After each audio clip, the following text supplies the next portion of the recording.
Recording in progress. Good afternoon, everyone. I'm Shannon Derejo from Creamer Media. Welcome to today's webinar on the transport crisis, where a panel of experts will unpack ways of overcoming South Africa's poor rail and logistics performance in an effort to deliver socio-economic development through a stronger transport system. Today's webinar is sponsored by BDO Advisory Services, voestalpine VAE South Africa, University of Johannesburg, Nale Technologies, and Scania. We thank them for making this event possible. Before we begin, please be aware that we've enabled the Q&A, so please post any questions there. You'll find the Q&A on the panel at the bottom of your screen. The panelists will try to answer as many of your questions as possible throughout the discussion. To encourage interaction, we've also enabled the chat, so you can network with the panelists via the chat box. You will also find this at the bottom of your screen. Please remember not to post any questions in the chat, though, as we may miss them. You can post all your questions into the Q&A. Please also be aware that we're recording this webinar and we'll be sending the recording to you when it's available. We're also streaming the webinar live to YouTube, and we'll share the link in the chat shortly. So to get started, I'd like to introduce today's facilitator, Christelle Grohmann. She's the Director for Strategic Development and Advisory at BDO Advisory Services. She has advised extensively in the tourism, hospitality and leisure, property and infrastructure sectors in her 30-year career.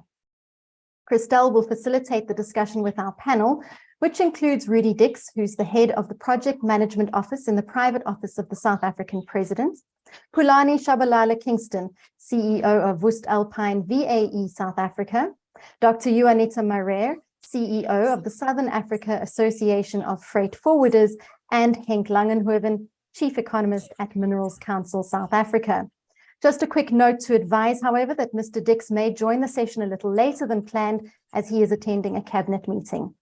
But for now, let's get started. I'll hand over to our facilitator, Christelle Grohmann, to continue with the proceedings.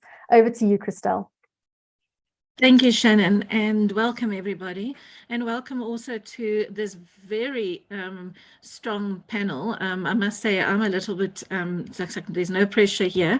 I think the good thing is the panel has both public and private sector representation, but what we're looking at today is really trying to see some practical solutions. We know that there has been much spoken about and written about the National Logistics Crisis Committee, linked to the Operation Vulindlela. There is a lot of plans in place.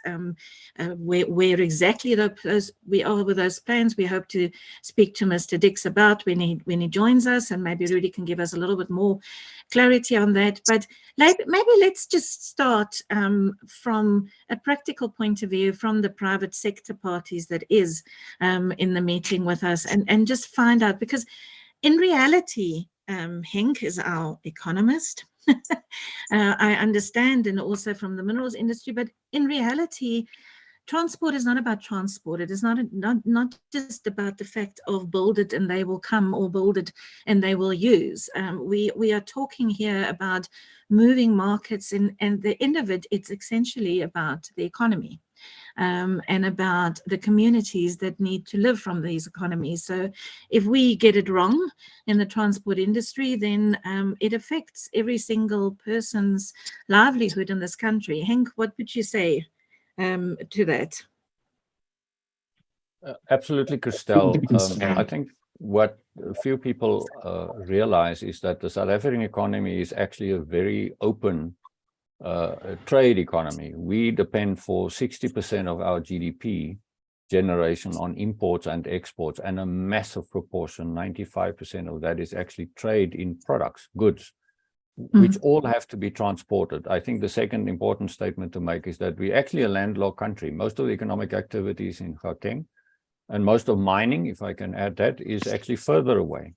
So we need to export and import trade a massive proportion of what the whole economy is about, and that's really saying it in two sentences. In a nutshell, yes. So economy is the important part, and I like this this indication of the fact that we're actually landlocked. We think we have the ports. We've had a lot of discussion about inland ports, but there's a lot of connections that we need to get right. And we're hoping, again, as I said, when Mr. Dix joins, we can find out a little bit about whether we are moving further in making sure that the connecting the different modalities, connecting the different provinces and areas can actually take part. But Juanita, from your side, and looking at it from a freight forwarder, the people that actually have to move these goods and connect it between different modalities, where are we struggling? And did we get here overnight? Or has this been coming in for a long time? Thank you, Christelle. I like what Henk is saying, landlock. I want to refer it to maybe it's land-linked, because we need to link to our ports and our modality. But maybe I can start with that. If we look at the logistics network, you've got your air modality, your pipeline, your road, your rail, and your ocean freight, and then in a lesser content, your conveyor belt. So when we look at our logistics network, those modalities needs to work together because they operate in different load, distance, and capacity. And then also, when Henk was talking about our high freight demand, it needs to be customer centric, because you need to make sure that your logistics network address what your customer wants. And when you ask the question, how did we come here? I think we did not, as private sector, were too vocal over the years to say that what is the KPI performance to make sure the logistics network work, and what can we do to make sure that the different linkage in those modalities are well maintained. And that's what we currently experience. Yes, we can blame and shame, and we can go back to say that the infrastructure was not well maintained, the equipment's not been looked after, the rail distortion is happening. But in essence is that we did not understand the linkage and neither the KPI that's driving the different modalities in the logistics network. And it's unfortunately not that we come here overnight. It was a path probably for the last 12 to 15 years because we did not understand how it links together. Thank you. So Pulane, then coming back then also from a private sector point of view, so what should we as private sector have done more, or what can we do going into the future to make sure that we are heard, that our voices go into the planning, so that the planning, our products, our connections, what we can deliver can actually get out there at the end of the day, and we can make sure that the economy moves ahead. But it doesn't help because we make all of our plans as companies, and then we just cannot move ahead.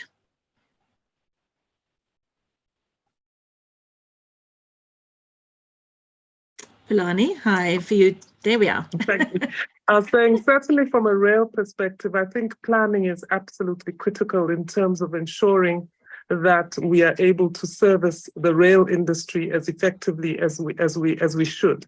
So in our case, we manufacture turnouts, we supply head-hardened rails, we also manufacture signaling components. All of these are critical to Perway, the infrastructure aspect of rail. And in that regard, a number of the materials are imported into South Africa. So there is that time frame that requires planning in order to make sure that the products are ordered in time. They pass through our extremely congested port systems timeously, that they get to us in order to serve the purpose of being an input into the manufacture of these of the material that we require to supply. Likewise, we need to make sure that in terms of the local products that we also use as inputs into our manufacturing capabilities, that load shedding isn't an issue, because that leads to delays in supply and so on and so forth.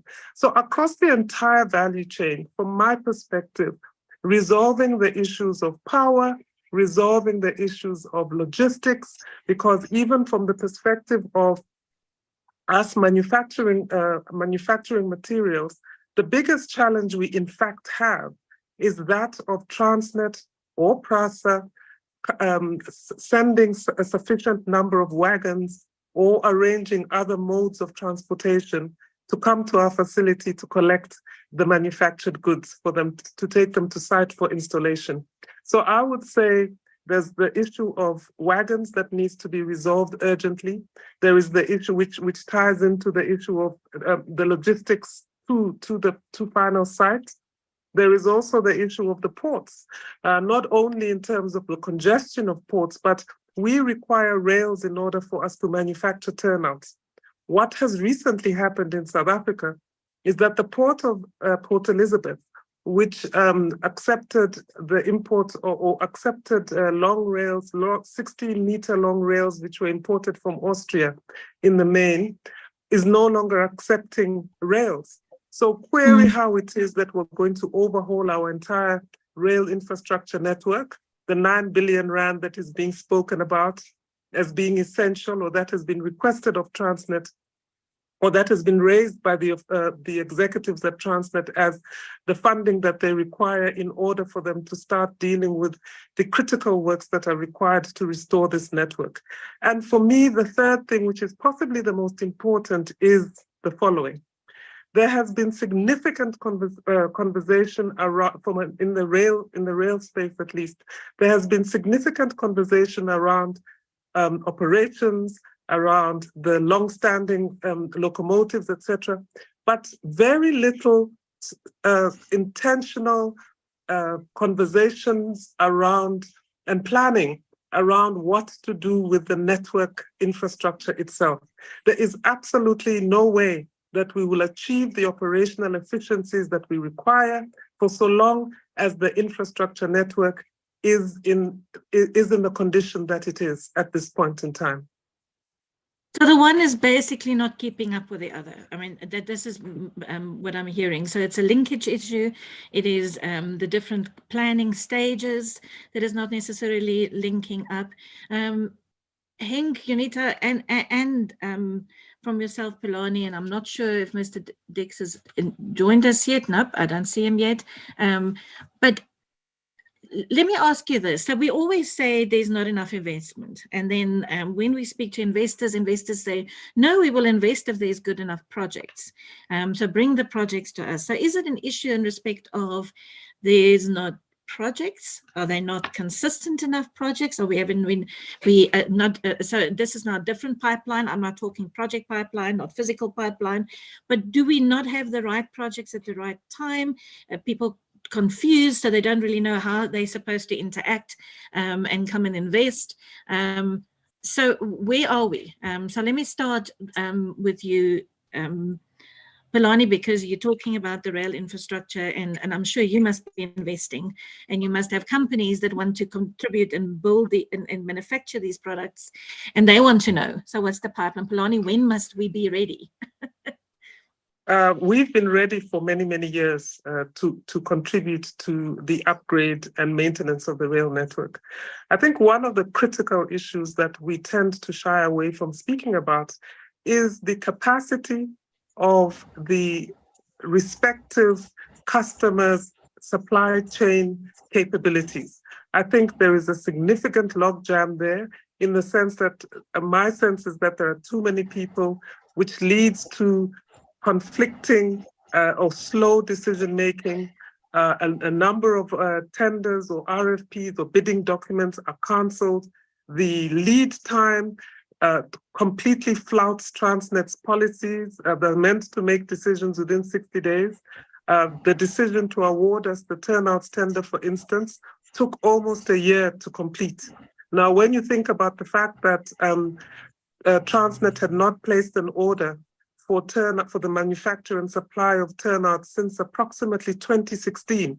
On the one hand, you can imagine what that means for the condition of the rail network, given the fact that over 90% of the turnouts that are installed on the South African rail network are VAE, voestalpine's turnouts. And then secondly, when you take into account the fact that there are significant delays in the award of these contracts, the suppliers themselves, the manufacturing industry itself, until this particular contract was awarded, was on its knees, because there is a domino effect that comes with it. Our ability to secure the contract means that the manufacturers of sleepers in South Africa suddenly are able to restart their operations. Suddenly, the manufacturers of turnout sleepers are able to take their businesses out of being mothballed. And so it goes. The manufacturers of rail fasteners are able to restart their machinery, rehire potential employees, rehire people to come and work in order to begin the business of manufacturing or building this local manufacturing capacity that we all say that we want to have. It seems to us, for instance, that it's so much easier for, or we are given the fact that local manufacturing requirements have been so relaxed. There is this anxiety about whether or not there will be this support for the establishment and sustainability of the manufacturing industry in a manner that enables us to become the manufacturing hub for this continent, for the rail industry. So it's also to do with quality. Henk, from your side, the impact of contract delays, the impact of having the different parties speaking and the different plans coming together at the same time on the economy, are we, I guess to some extent, are we losing it? Have we lost it? Do we need to restart it to some extent?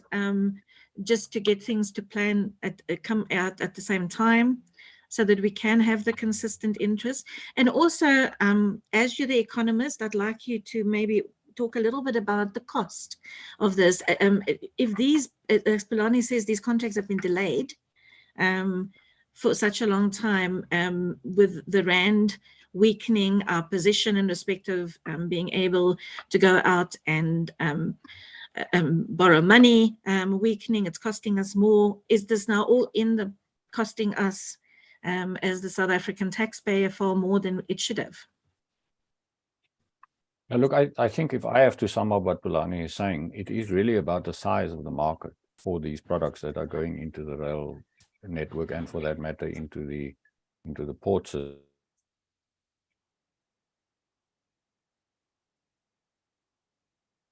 Oh dear. And so on. So can you, I hope you can hear me still. Yes, we lost you there for a second. Please carry on. Yeah. So it is important to understand that, and what you mentioned about Africa and Southern Africa and being the hub, that is actually the important part, I think.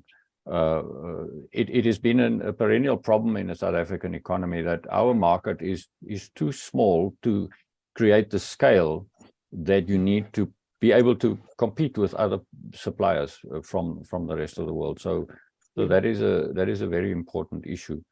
If I may just say something about the impact into mining, we think that the culmination of many of these problems have resulted in the rail TFR not being able to even fulfill their contracted obligations toward the mining companies, and I'm certain to many of the other customers as well, which is not near the design capacity of this infrastructure. And something else that I don't think people realize is that the last time our economy is a multiple size than it was in the 90s, and the last time we really expanded capacity in harbors was Kucha, which was in the 90s. So the economy, to a degree, and I've said earlier how important trade is for us, have virtually outgrown the capacity of the important corridor lines. There have been massive changes in client base and the utilization of certain of the railway lines. I mean, that is absolutely true. And if they're not used, you cannot maintain them. That's a different issue. But our economy is multiple sizes of what it was a decade or two ago, and we have not been keeping up with neither the capacity that the rail line, the harbors can handle, nor the efficiency that we need. I think the cost effect, and maybe Juanita can also expand a little bit on that as freight forwarders. I mean, are we now basically having to foot a much larger cost. If I may, it's absolutely the best way to transport massive mining product is by rail. There's no doubt about it. And the more we need it, well, the more delays we have, the more uncertainty we have in servicing our markets, and the more we have to go to road, which is really just a way out of the transport dilemma, the higher the cost. And it's in some instances substantial. Juanita, you spoke a little bit earlier when we spoke, you spoke about airside. I'm going to now call it port side and land side. So I guess ocean side and land side, and then air side and land side, connection issues, and how that impacts, that is just not coming together. So maybe if you can maybe expand a little bit for us on that. I think it links to what Pulane is also saying in respect of making sure that the infrastructure in different places are being updated at the same time, so that you can actually have a seamless logistics process taking place. Yeah, maybe these three concepts that I want to explain to your listeners or your colleagues is that, and Henk touched on them, and then I will come back to the detail, is that when we look at our network, how it was designed over many years of how the different modalities needs to link to each other. So underpinned to the design of the network, you normally have, and that's all the modalities, you have a shared infrastructure, because you need to have a shared infrastructure to reduce the cost. You've got a shared responsibility, and then in that you need to have a shared maintenance structure. And I think we can see that the Zondo Commission over the last 10 years that we did not put in the rightful investment in our equipment. So what happens now, we have very much old equipment in our harbors, and that goes from the marine side. When you look at the helicopters, the tugboats, the way that we bring the vessels from Anchorage to berth, then you go to all our terminals, and specifically in the Durban terminal, you work with straddle carriers. So straddle carriers have a high maintenance component, and normally with the let's say the capacity that we have in Durban, you need to have 108 straddle carriers to split across the water side, which offload the vessels, and then the land terminal, which help with the evacuation of the containers out of the terminal and the containers coming in. Now, we can see that over the last month, 2 months, and that's why the industry is such in cry.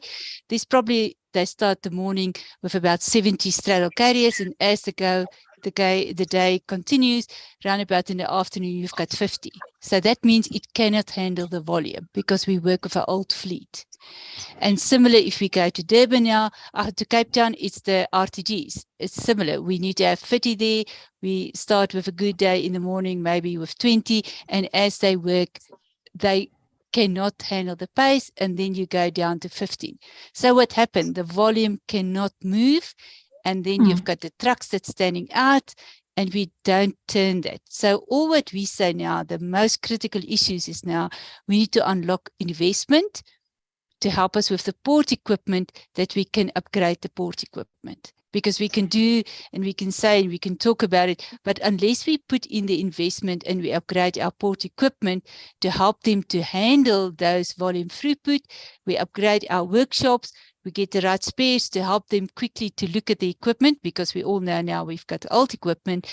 What can we do? And you probably would say to me, Juanita, well, why can't we get new equipment? New equipment with the port speciality is normally around about 18 to 24 months. That's going to take a long time before we get the new equipment. So we from private sector is probably very pragmatic to say that let we help and let we get the equipment, because with the design, and probably that's also a different concept, is that when we talk about interport and intraport competition, people get very nervous, because why do you want competition and what do you want to do that? But we believe the moment that you start splitting the operations between the water side, the terminal, in the evacuation, and you have transparent KPIs, you bring back an element of what is the real productivity. Can we look at the different competition between different ports? Can we compare that? And I think that's what business love to do, because we do comparison, and that brings trust, and we can verify the data. And that's what we need to work towards, because it's for SA Inc. It's not one party, but it's how do we build SA Inc. in this. So you spoke now about the ports. You mentioned earlier also that this it starts at the port, then it needs to come inland because we are, you said, land linked. If I remember your from land, Yes. Henk's landlocked to your land linked. Now you indicated that we also have similar issues on some of the major roads in respect of the truck modality. We know there's issues in respect of trucks going down to Richards Bay. We've heard about that quite often. It's often in the news. Are we dealing with it in other places as well? Is that the only real major congestion issue, or are there other roads where we have similar issues? And Henk, I'm going to come back to you on that one as well. Yeah, Lida, again, is that when you look at the ocean modality, it works with schedules. So the shipping lines come in at Anchorage, they come in berth, and they cannot be a very long time at Anchorage or at berth. So that means it's a very much they push or they pull the cargo to the ports. And now the rail modality cannot move the bulk cargo. We fall back to the road modality. The road modality are pushed now because the cargo owners understand the schedule and they need to get the cargo at a certain window in the ports. Now, they cannot do it, let's say, on the North Corridor or maybe on the N3 corridor. So what do? They get an alternative and they go to either Mozambique or Walvis Bay. And we can see that now in the trade flows. Mozambique, the N4 corridor, handled about 1,800 trucks a day. And it wasn't designed to handle that. It was designed to handle 600 trucks a day. So you can see now we're coming back to reality. We've got long queues. The drivers had fatigue. They start skipping the law enforcement rules because they get very frustrated because they cannot move the cargo. And I think that's what we get because we don't have an imbalanced network modality where each modality plays rightful role. And that's why we're very behind the rail reform to look at how can we look and bring back the rail modality to its rightful place. Hey, from your side, Pulane, and I think we're now going back to rail, and I think the connectivity on rail and different, so not just at the ports, we've spoken about the port rail, but right through the country. We've had discussions about the use of private sector, of essentially taking mini routes and putting that out to the private sector. Can this work? How long do you think it'll take for us to be able to get to that kind of aspect? And you spoke about, it's not just about the railway stock, it is about the infrastructure. So, we cannot move things until we have the infrastructure. So if you can maybe just comment a little bit on that. Well, I think our South African railway reforms that are embedded in a white paper that was published a year and a half ago, maybe two, is an excellent piece of work. It talks to effectively the African rail renaissance, which if we all put our shoulders to the wheel, the public sector as well as the private sector, hand in glove, I think we can achieve miracles and we can restore that the rail industry to its rightful place, because I would argue that rail, in fact, is central to the other modalities of transportation, especially given the fact that we mine and we export as much as we do.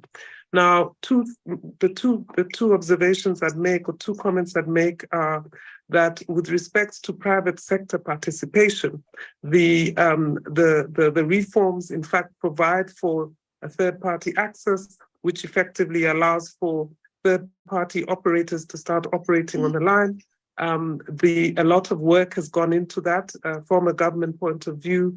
There is the national economic regulator, I think, is yet to be appointed, although there is an interim structure that has been put in place while that appointment process is being finalized. And the whole intention there, what is what is stopping the process from being implemented in full is that the whole issue around tariffs, which need to be fairly implemented for everyone, so that Transnet doesn't get fairer rates or cheaper rates than anybody else who uses that network. I think that's on the one hand. So I am particularly excited about the fact that in the next year we will see the private sector play an increasing role in terms of the operations of rolling stock on the rail network.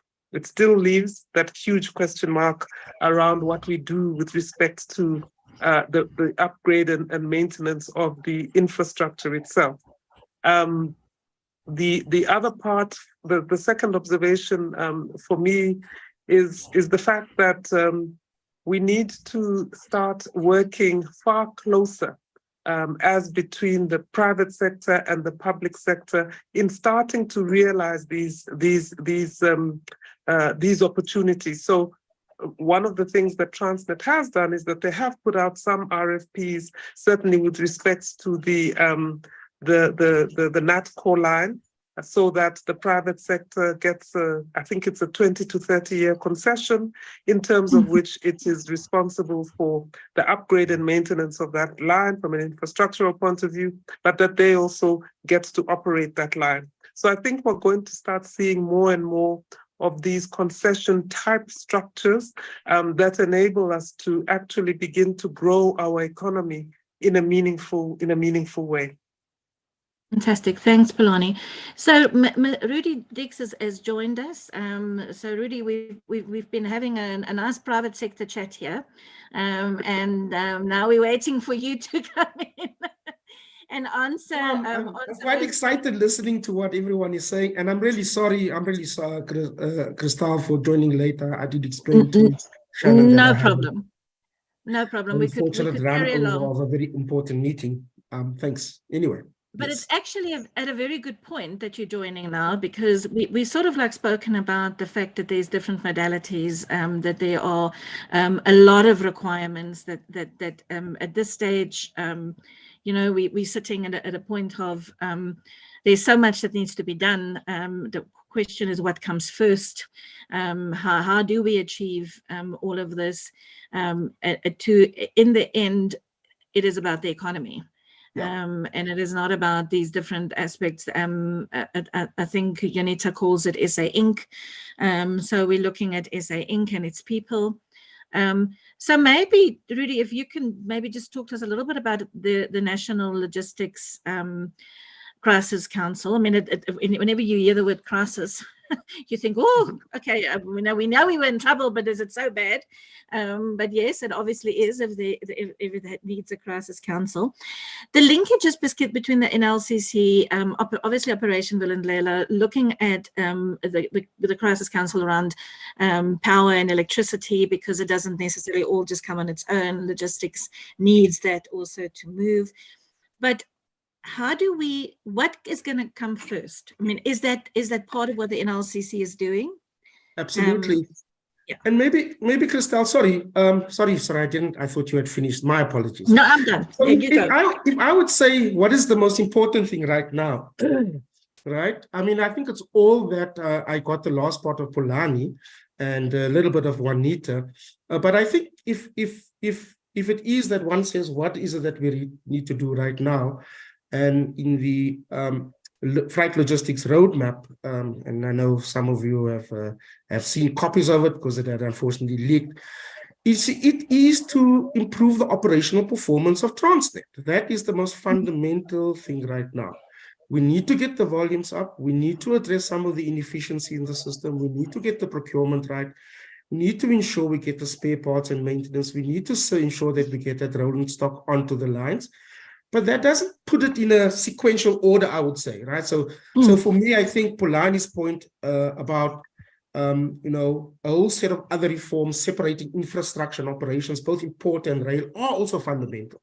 So we have to do this all in tandem, right? So it's not one step first and then the next step. And at that same time, as we separate infrastructure and sorry. Okay, just let me close this. I'm sorry, it's still my old meeting wanting me back again. Sorry about that. No. So as we separate that, it's quite important for us to be able to ensure that, as I've said on many occasions, that the infrastructure will remain within state control and state hands. But it has to be separated, as Pulane talks. Because if we're talking about an open access system, we mean non-discriminatory access, we mean non-discriminatory pricing, we mean asymmetrical information sharing, and this is also very, very important. And therefore, competition is quite important to pick up efficiencies. And we see that quite quickly, even when we introduce the kind of reforms in the electricity space. You know, when we opened up private sector embedded generation, we've massively seen an uptick in applications. I mean, right now, we, for example, are tracking about 12 gigawatts of electricity. So we think that if we're able to do the reforms quite quickly and get into competition and get private sector into the operational space that is there, it's competing with Transnet, so Transnet would have to bring down its prices. But also, generally speaking, there's enough pie there for private sector participation without impacting on the kind of customers that are there for Transnet.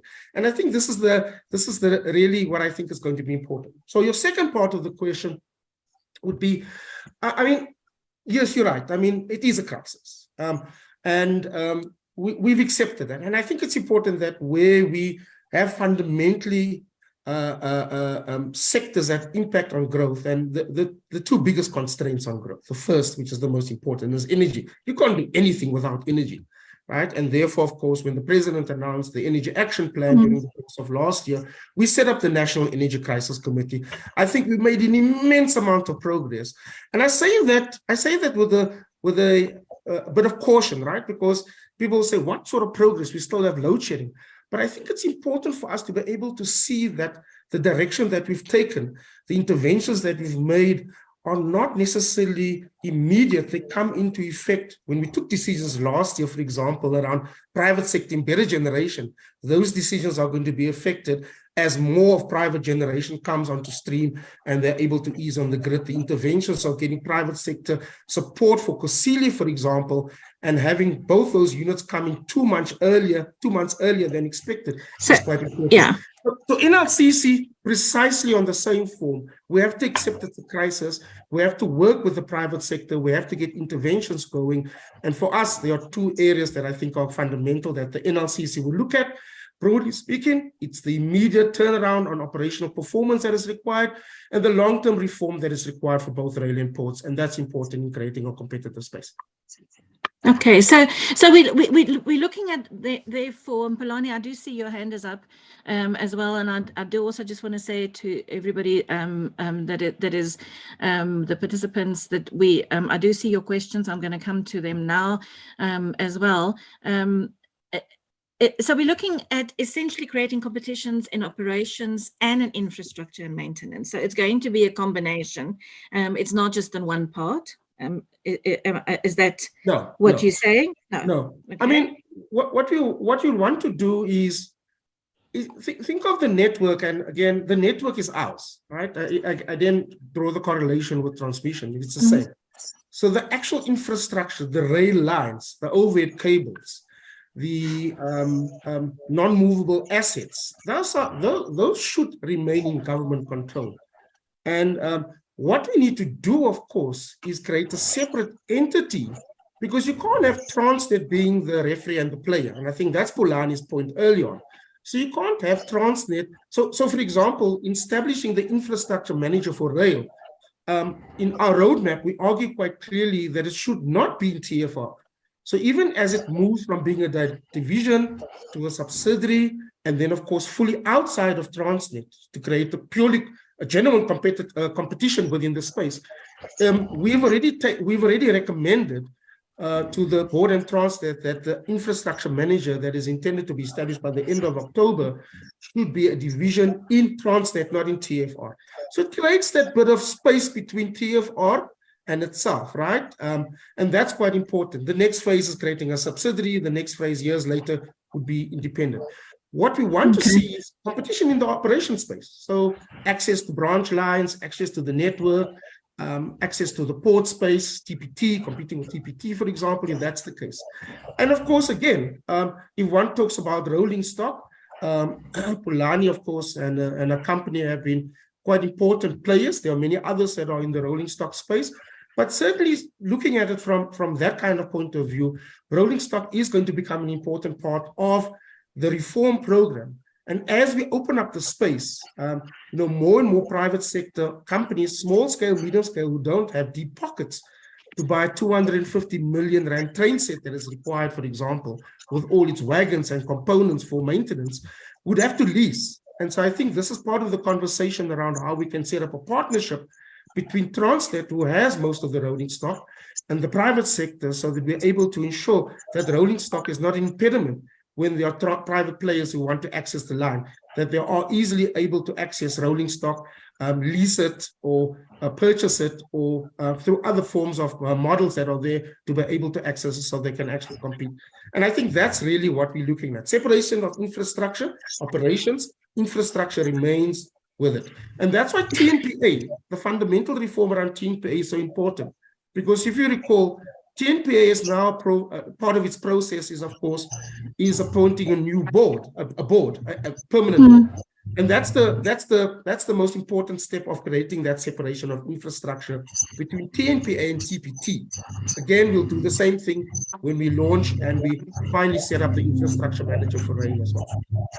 Okay, so Pulane, you took your hand down, so I'm not sure if you still have a question, but I'd like to then. You do, okay. So, but I'd like to put one of the questions that came from the panelists is, okay, and Rudi, you speak about, okay, there's going to be separation. We're going to have these new entities to make sure that Transnet is not sitting basically on both sides making decisions. But we already have many players. So it is not just about rail, and it's not just about ports. It's also about the linkages from rail to roads and rail to, so if we don't get that right, then, whatever we do with rail also doesn't matter. So Pulane, I don't know if your question links with that. I'd like to, if you want to go first, in respect of how do we make sure that we have those linkages, and then Rudi, I'll come back to you just to say, okay, then how do we bring all these parties together? And we're not just talking about national entities, we're also talking about municipalities here as well, that is going to be affected. So Pulane, go for it. I think I have a comment in response to what Rudi has shared with us, and then a question to Rudi as well. I think my comment really is with respect to the issue of vertical separation, where you're separating the operations from infrastructure. What is of slight concern to me is whether or not there is a clear business case that has been established for vertical separation, whether there is a revenue model for Transnet, whether there has been a sound risk assessment, as well as a migration plan, because without a migration plan, it may just fall flat on its face. We still have time because apparently, the separation will only happen effectively in the context of this infrastructure manager towards the end of this month. It's important that this is done in a way that improves volumes and system efficiency, and that we don't rush into it without granular level planning. And, for me, one of the things is we're great at putting plans together, but query how granular we become in terms of pulling together those plans. So that's my observation on your comments around vertical separation. Then the question from me is with respect to the plan that you've put together for turning things around as quickly as possible. This short-term plan, for me, I'm a bit curious about it, because at the end of the day, and certainly insofar as the infrastructure of the network is concerned, I mentioned earlier that a number of the parts that make up the products or material that need to be manufactured in South Africa are imported from elsewhere. This takes time. We have a port system that is not efficient at the moment, so it takes even longer. In addition to that, we have a Port Elizabeth port that used to accept long rails, 60-meter long rails, which is no longer accepting rails being imported into South Africa and is only dealing with the export of manganese.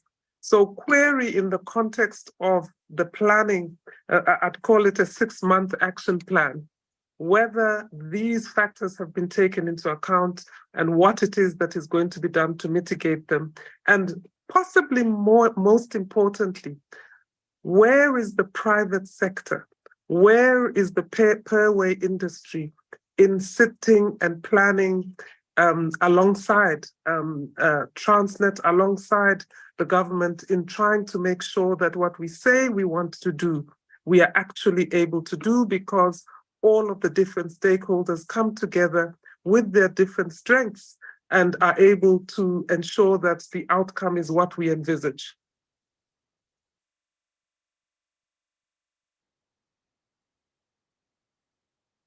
I think you muted, Christelle. You muted, Christelle? Mute. Sorry. My apologies, I'm muted.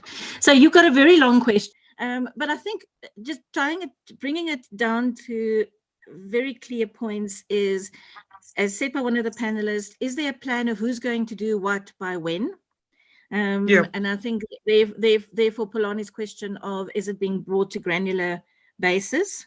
And how do we link these various entities as well in government and make sure that they all it works well as then private sector in No, I'll just quickly, because I don't think I want to spend too much time. I think Pulane is familiar with the work that we're doing with the private sector and with Henk in particular.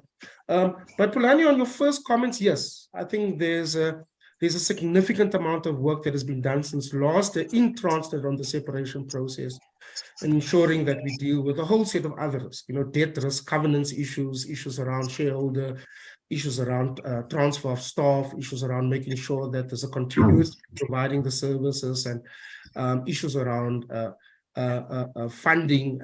So I think that the one thing that has happened in our engagements with Transnet and the Transnet board and even the new board has been on the commitment on the separation and the vertical, issues around the vertical integration, right? And I'm fairly confident that we have it in hand. We're working across government, and I think that's quite nice. So we have the asset and liability management as part of this process. We have DOT as part of the policy, the shareholders there. The board is also quite involved. And I think this is what is quite nice. So we had obviously, as part of the consultation process, shared the roadmap that is quite detailed on specific timeframes, quite granular on the timeframes that are required for us to be able to meet both the turnaround and operational performance, and specifically around some of the reform stuff that are going to be quite critical to allow for private sector participation in the operations of both rail and port. And as I understand, and the board has not communicated this to us, but the board is quite happy that the roadmap speaks quite a lot to their turnaround strategy. And I think that's quite useful for us to be able to be on the same page. And for me, that's quite critical. The last point that I want to make is that we set up the National Logistics Crisis Committee. There are 8 work streams that are there. The first work stream is precisely the work stream on improving operational performance. Now, remember the NLCC, unlike NECOM, which was initially set up then, the NLCC, its starting point was on a collaborative arrangement with business. And in fact, when we set up the operational performance, we'd agreed with the Minerals Council, and Henk was here, on the corridor recovery teams, the 4 or the 5 corridor recovery teams. That's the Northern Corridor, the coal line, the general freight, the chrome-magnetite, the manganese, and the iron ore one, that we would collapse the work that has already been done. So we didn't want to duplicate, neither did we want to kind of jump ahead, but we collapsed the work that is already part of a partnership between the work of the Minerals Council and their individual members, specifically who are important and who contribute to the running of the ore bodies from pit to port. We collapse it into the NLCC. So we've successfully done that. On each and every one of those corridors, there's a corridor team that is working on it, right? And that's specifically from the private sector, both for rail and ports, quite a bit of experienced people. We've gotten particular experts, engineers in that is quite critical. The corridor teams, and this is again very important, and I want to emphasize this, because at the end of the day, although we can collaborate, although we can have OV and we can have the presidency, DOT, and private sector all collaborating, the responsibility of implementing that turnaround plan or the roadmap or whatever we agree to in NLCC remains the responsibility of the senior most leadership in transit, the executive management and the EMs that are there. And I think that's quite important. So we've built that, we had to bake that in. And the way we baked that in was for the corridor managers or the EMs to take responsibility for managing this and for having an open process to allow us to be able to input and look at data from a very, very granular level. So I'm fairly confident, Pulane and Christelle, that the way that we set it up, the way we baked it into the system, learning from the corridor recovery teams that was set up by the Minerals Council and Transnet, that we are able to get it going. We don't have time, right? So we don't have a year like we have with Eskom.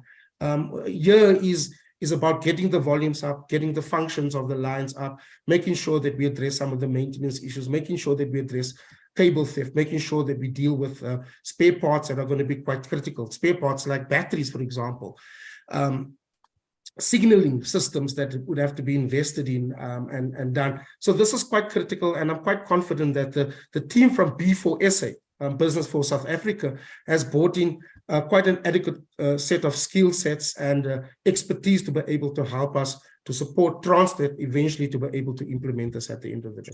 Sorry for that long one. Great. No. Thanks, Rudy. So maybe I want to get a little bit to some of the other questions from the panelists as well. So Renette, one of the things that we did discuss when we met on Monday what was around, you know, we've had a lot of interaction now about what is happening within South Africa, what is happening with the NLCC.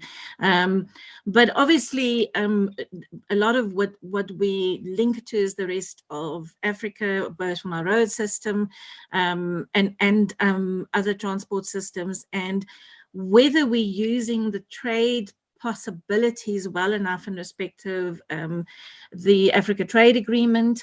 So Renette, maybe from your side as a freight forwarder, do you see that as important? I know that there are African policies being put in place. Are we playing our part? Are we benefiting or planning to benefit?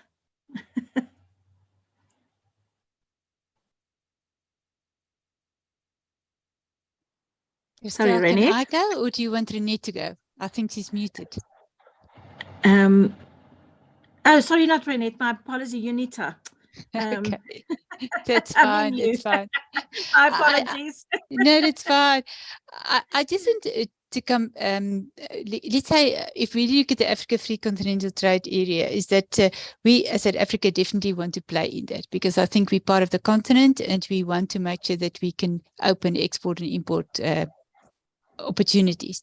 But I think, as you know, in trade, there's two things. You've got your tariff barriers to say that, okay, let's protect some of the commodities, and we have then a duty rate, and then you've got your non-tariff barriers. And I think that's what we grapple with in the logistics industry. There is non-tariff barriers. And if we can classify the non-tariff barriers, it goes very much like, how can I cross a border? And can you recognize my customs declaration? And do you view my risk that I see in the country of origin to the country of destination in the same way? And if you look at the risk, and let's say you identify it's a high-risk cargo, how quickly can you inspect it?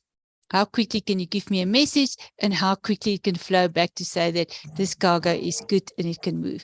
So I think that's where we find ourselves in the logistics space, that the land borders are not well coordinated. But it's not that there's not a light in the tunnel. I think the World Customs Organization is doing great work to say that how can we align the different customs authorities and also maybe how we can bring in the other government agencies. And I think maybe we haven't perfected yet because we have the BMA in South Africa and they try to bring all the other government agencies on the land border and then the ports together. But I think if we can, my simple answer, if we can reduce some of the non-tariff barriers, then we can create a way where we can escalate it in the Africa Agreement or the Africa Union. That will be helpful. And then we need to get a level understanding of what is trade facilitation, because I think in different places they have different definition, but we need to say that trade facilitation is a seamless flow of low-risk cargo. And then the last one, I think what we want to do is that we need to bring in the AEO concept. And the AEO concept is not for multinationals, it's for everyone to say that I recognize you because you are a legitimate trader and you take responsibility to work well in the supply chain. And because you do that, I'm going to open for you a different lane that your cargo can move quicker to the land border. So I think that's more or less just the ideas of our thinking, and it is possible. And I think South Africa can take the lead because our customs authority is well positioned. They do work with technology. We just, from a business point of view, need to help as well and take it further and speak to our business partners. Thank you. Partners. So then, Henk, maybe a question for you, and Rudi, you can maybe just come in on whether the NLCC has dealt with this issue. You've mentioned security and obviously making sure that when we maintain whatever we maintain, it is well kept. How important is the local community, civil society? So we've talked about interacting with business, Unity South Africa, which is more on the business side, but we see so much at the moment of projects being held up because of either construction mafias in specific areas or also to some extent transport mafias. Can we get around that? Are we bringing the communities along? Concerns that, if you build something in one community, why is it not happening in my community? That one will maybe get it faster than the other, and how are we getting that through so that we can keep what we have, and it's not coming at more of a cost? So Henk, if you could start, and then because I know from the mining industry it is a very important issue, and then Rudi, if you can just add as well. Yeah, if I may, remember geographically, most of the mining activity are now taking place in very deep rural areas where we often mostly have local authorities that are dysfunctional. And it's looked upon mining to provide the total solution to a degree, and I'm putting it in extreme terms. And it's not possible. Mining can't take over the local government role. It cannot negotiate amongst communities. That's a massive problem for us, because the moment you strike a deal with someone or some group, the other groups, exactly as you're saying, the others are coming and saying, but you're not been talking to the right people. So it is a massive problem. Mining can make a massive contribution. I think that is quite important. We had a discussion this morning about Limpopo.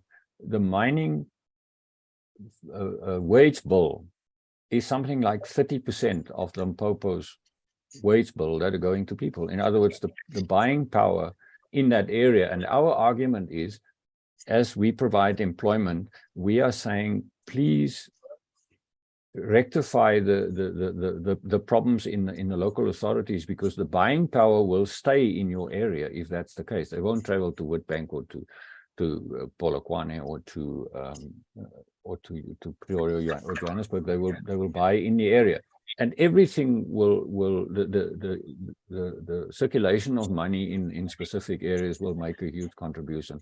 In many instances, and we've been talking about the rail situation and the actual product, the rail itself. In many instances, the heavy stuff and equipment that mines are using cannot be manufactured. It may be able to service. We may be able to service it in a region, but we cannot manufacturing it at scale in a local authority. South Africa mining is about 5% of, if that much, 3 to 4% of world mining. So you cannot imagine a Scandinavian company setting up a production facility in even Polokwane or whatever. But mining can make a massive contribution, and because we look after our people, it's in our interest that they have health facilities, they have clean water, they have sewage facilities, they, as far as possible, have electricity and housing, and it is often when nothing else works and the mine is still operating, the mine becomes the target.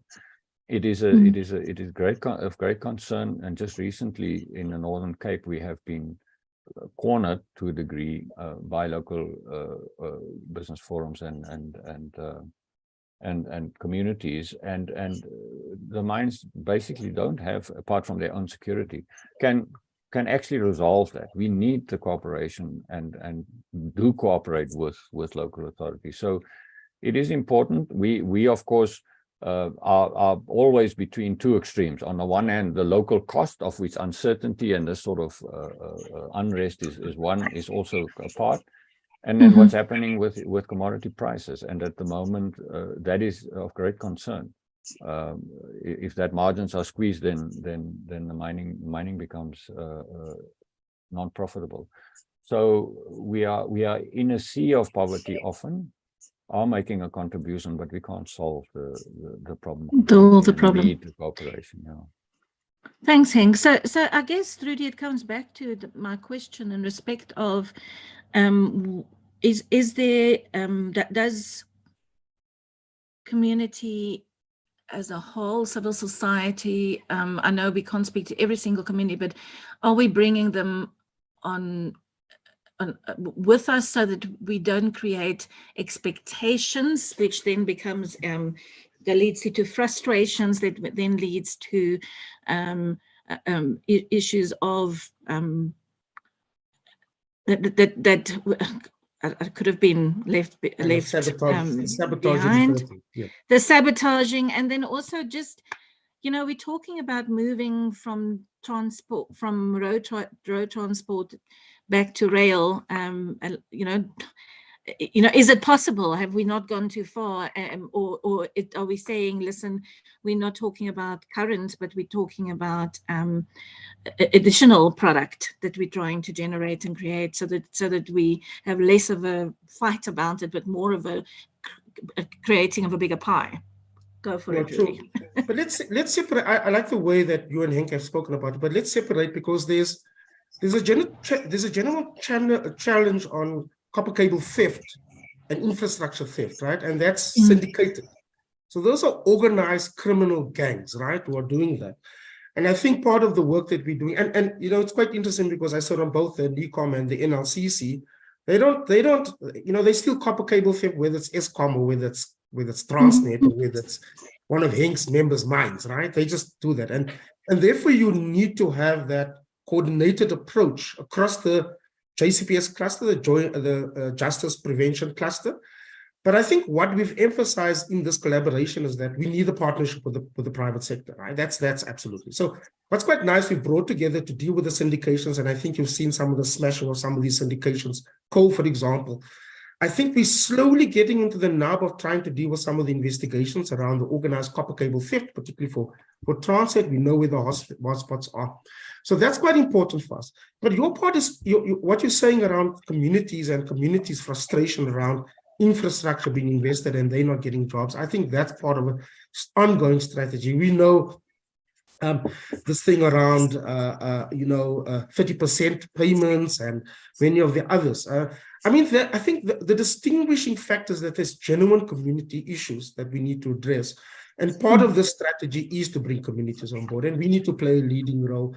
We can't pass the cost simply onto mines, or we can't pass the cost simply onto Transnet or to Eskom or to anybody else, or simply externalize it and say it's not our problem. We have to jointly look at it, and I think government's responsibility to do that.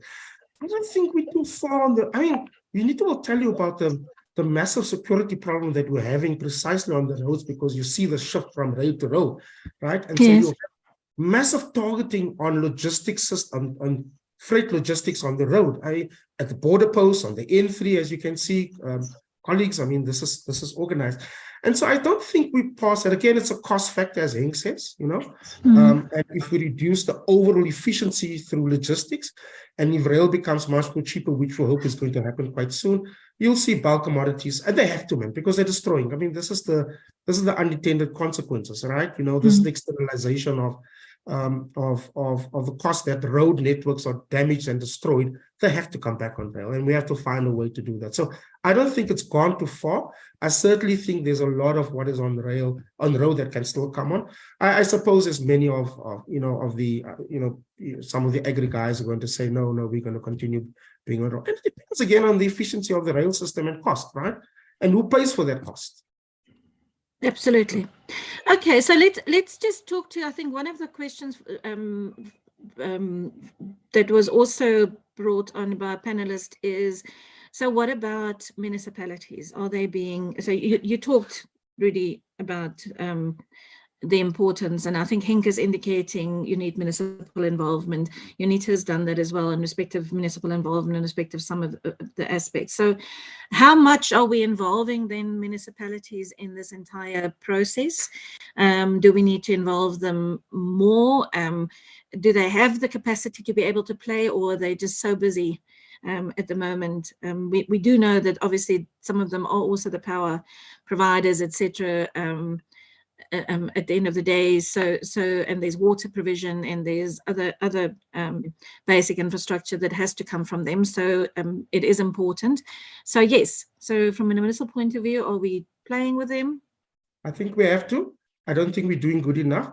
I do think that we're having some significant challenges, and that's not new, as you can see with the AG's report on basic services. We have to get and support municipalities where they can. And I think, for example, on water provision or distribution of electricity or simply provision of just general bulk services are going to be quite critical for us. I think it depends on the type of municipality, and also depends on who's in the municipality, where there's a kind of support that's going to be. But we need to do a little bit more around that. I think that's going to be quite critical. For that. Okay, so we're coming into the end. I think as far as I know, we've touched on as much of the questions as we can. As Shannon indicated, some of the questions we will try and just get some of the panelists to answer specifically. There are some questions that are quite long. I don't think we can deal with the kind of detail here. It probably needs a report by itself. So we will definitely put them, particularly if you've specified a specific person, to them. We will send it on to Mr. Dix and the other panelists as it was specified. But maybe if I can let each of the panelists just finish with a final comment around this issue. We've had a lot of discussion on the NLCC. We've had discussions around the general problem. But I guess my question that I started up with was, what is practical? What can we do practically in a very short, and what is your responsibility from your entity, or what you think you need to undertake and take part in? So I'm going to just say from BDO, I do a lot of infrastructure advisory. I'm working on a number of PPPs at the moment, from airports, etc. And I can certainly see that the need to bring parties together is exceptionally important. The need to understand the reality of the cost of what we're putting forward and what this will mean on government budgets going forward in the future. I have to make sure that whatever I do, this is very clear to my clients, and to make sure that we understand the total plan and changes in the plan, because this is very much a moving target at the moment. And I think in order to make sure that whatever we put forward as transaction advisors, that it incorporates everything that is happening consistently and the changes that are taking place. So that is from my side. If we can start, Pulane, with you. Last comment, commitment.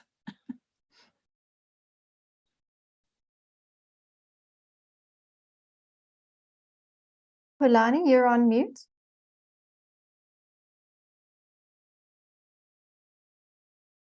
There we go. I was saying that I would like to make a comment and then talk to my commitment. The most important. Hello. We can hear you. Yeah, okay. So for me, the comment that I'd like to make relates to the conversation that we just had regarding organized copper cable theft. And my comment there is that I think it's important to look at the history. You know, historically, copper cable theft was never in excess of 10 kilometers a month. Today, there are over 100 kilometers per month of copper that's stolen from the cables. And there's probably more than the 100 kilometers, but the 100 is what we're comfortable with. My perspective on that is twofold. First of all, I think that the NLCC has many challenges to deal with, whereas in the context of copper cable theft, I actually think that it's a simple exercise of the security manager at Transnet together with contractors being enabled and emboldened to do the work they need to do to protect the copper over OHTE. And secondly, if the operations were efficient and you saw rolling stock on the network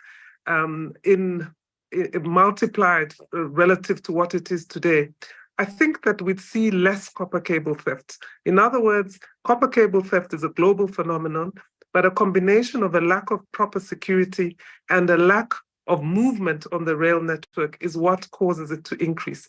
In terms of what my commitment is, certainly from a turnouts manufacturing and turnouts components perspective is concerned, I think my commitment is one about advocacy.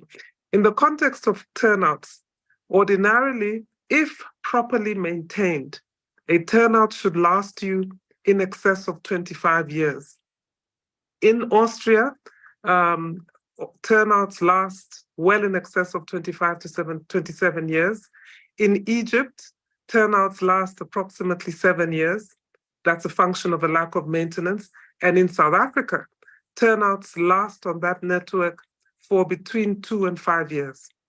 Again, that's a function of a lack of maintenance. So I think for us as the private sector, we need to be agitating and advocating much more for us to catch up with the backlog of maintenance or upgrading the network that needs to have been done in order to make sure that we get to a point where we start dedicating as much time and attention to the maintenance side of things as to the catch-up exercise that also needs to be done. Thank you.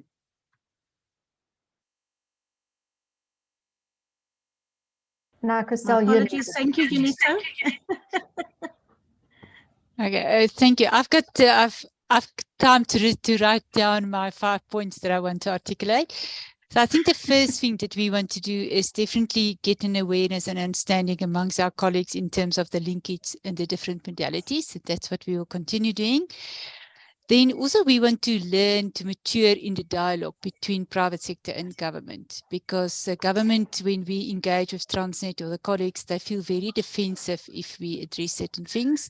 And I think on the other side, again, they view us as private sector as very competitive and only profit driven, and we don't look at the community. So I think we definitely want to mature more in how can we talk to each other or dialogue together to get to a solution.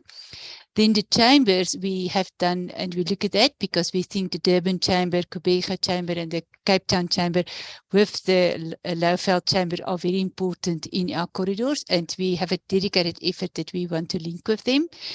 And then the fourth one is that we want to increase our density on our container line, because the design capacity is 100 trains a day.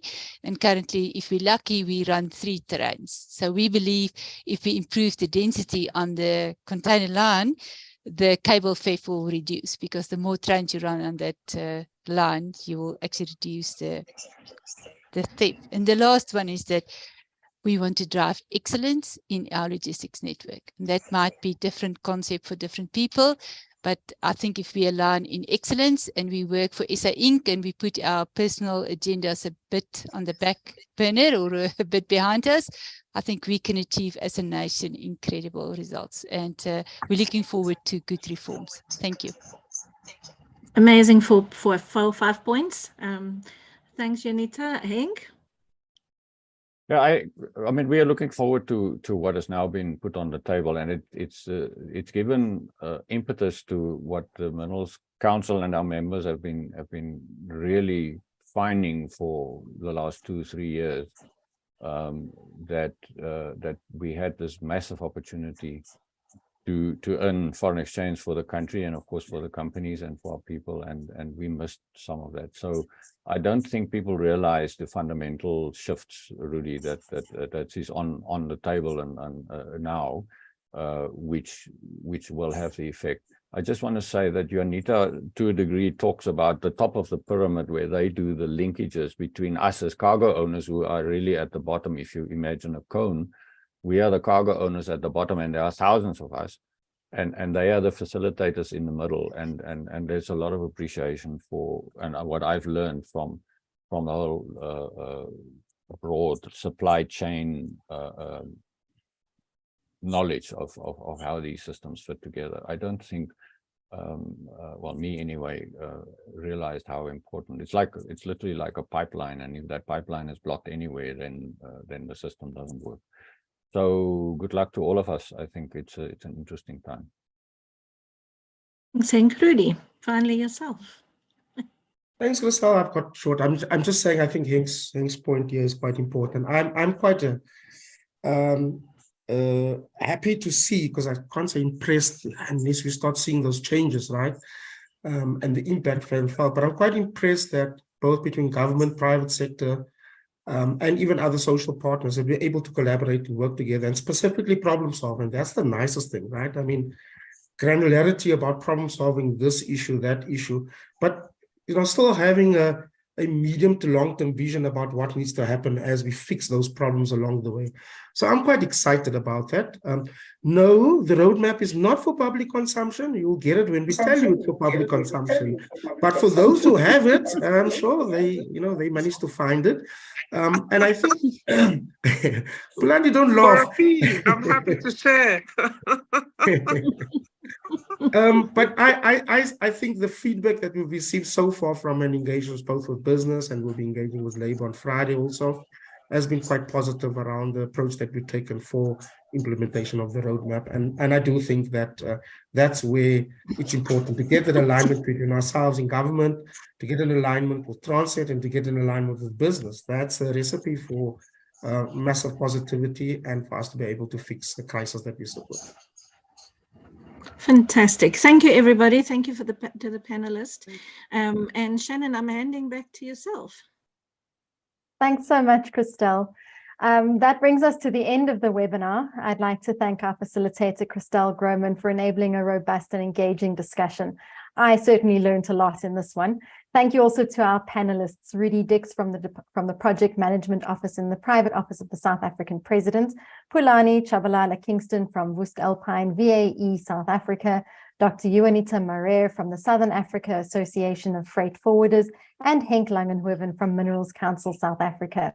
A big thank you to our sponsors, BDO Advisory Services, voestalpine VAE South Africa, University of Johannesburg, Nale Technologies, and Scania for their support in making this webinar possible. And finally, thank you to the attendees for taking the time to join us for this discussion on the transport crisis and ways, hopefully, of overcoming South Africa's poor rail and logistics performance. Our next webinar takes place on the 15th of November at 2 p.m.